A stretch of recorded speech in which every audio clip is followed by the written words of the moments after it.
Кыргызстандын баш мыйзамы 10 жолу өзгөртүлүшү күтүлүп жатат. Мындайга жол ачкан мыйзам долбоорун 22 октябрдын кечинде Жогорку Кеңеш чукул кабыл алып, аны 83 эл өкүлү колдоп берди. Садыр Жапаров баштаган саясий күчтөрдүн конституцияны өзгөртүү президенттин бийлигин күчтөндүрүүгө болгон аракетин коомчулук тарабынан бийликти узурпациялоо катары кабыл алынды. Жогорку Кеңеш депутаттарынын конституцияны өзгөртүү жана парламенттик шайлоонун мөөнөтүн жылдыруу аракеттери мыйзамсыз. Анткени парламенттик система эми жемишин бере баштаганда аны өзгөртүп жиберсек, өлкө 10 жылга артка кетиши толук ыктымал.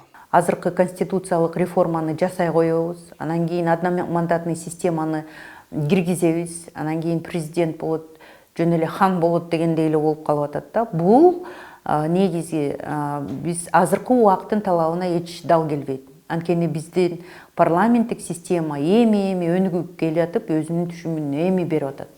Конституция эми 10 жыл туруп, эми өзүнүн мындай биринчи мындай түшүмүн эми берип аткан убакта кайра артка кеткенге эч мүмкүнчүлүк жок. Борбордук шайлоо комиссиясынын мүчөсү Кайрат Осмоналиевдин баамында мамлекет туңгуюлга кеттелип турганда баш мыйзамды реформалоонун кажети жок.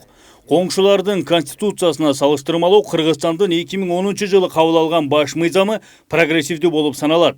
Ал эми бир мандаттуу шайлоо системасы коррупциянын дагы тамырлашына алып келет. Биз билебиз, ошол эле одномандаттык, бир мандаттык ушундай шайлоо система бул именно коррупциянын мындай бир булагы деп айтсам жаңылышпайм да. Ошол эле жанагы трайбализм, ошондой коркунучтар, тенденциялар бар. Бул жакынкы эле тарыхтан. Азыр кайра ошол система кайтабыз деп мен муну колдобойт элем. Конституциялык реформаны жаңы шайланып келген парламент жана президент өткөрүшү керек. Экинчиден, баш мыйзамды реформалоо курултайда өткөрүлбөйт. Реформа боюнча атайын кеңеш түзүлүп, бардык жол жобосу мыйзам чегинде иштеп чыгышы кажет.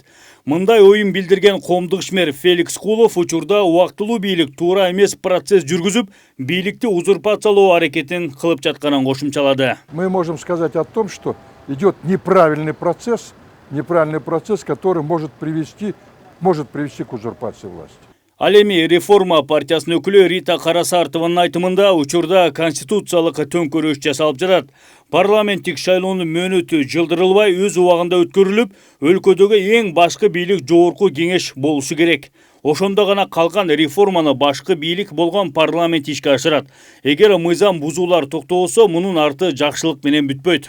Эгер тарыхта кала турган болсо, ачык шайлоо өткөзүп, бир 10 чакты партиялар ошол жака кирип, плюрализм болуп, баары ошол жактан талашып, тартышып, эң жакшы идеялар ошол жактан бышса, биз ошондо дагы бир кадам алдыга жасаган болмокпуз да. Тилекке каршы басып алып туруп, жок мен момундай реформа жасайм.